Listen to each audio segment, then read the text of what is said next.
Part is that we can reverse the criticism here. If a Muslim wants to believe that Muhammad performed miracles, and he clings to stories from more than a century after Muhammad's death because he believes his favorite dawah guy more than he believes what Allah says in the Quran. Okay, so this is just another refutation to the video, David Wood's video, Moment's Miracle Problem. So he's talking about the preservation of the Hadith. Now, it's not true that the Hadith came 200 years later. That's false. If you read Mustafa al-Azami's studies in Hadith methodology and literature by Mustafa al-Azami, he writes that the disciples or the companions of the Prophet Muhammad, like Ali, Ibn Abbas, etc., were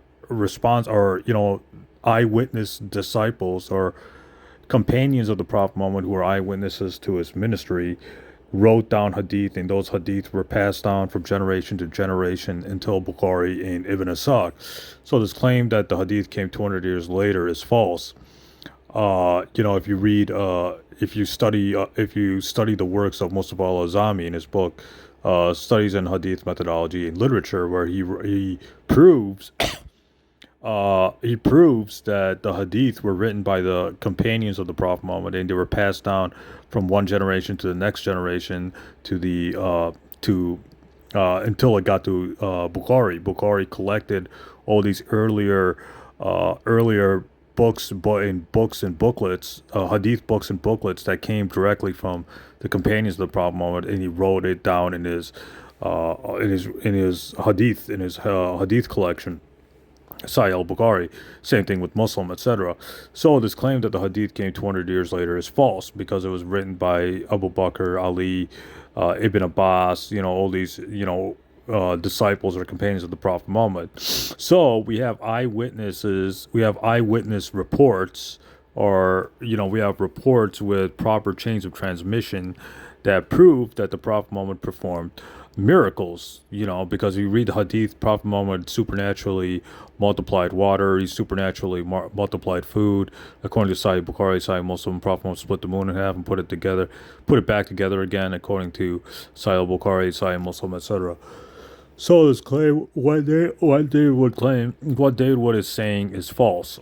The Quran does not. Again, I don't know how many times I have to say this, but the Quran is not saying Prophet Muhammad can never do miracles. A careful reading of those passages or those verses is denying miracles to specific groups of disbelievers. But nowhere in the Quran does it say Prophet Muhammad can never do miracles. We have to understand the historical context behind why those verses were revealed to begin with.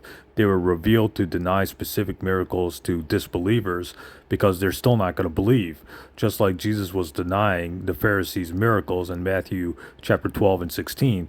Same thing with the Quran. The Quran was denying, disbelievers miracles because they're evil people, and they're not going to believe anyways, even if they get those miracles. So that's the whole point of the Quran, like denying those miracles to those disbelievers.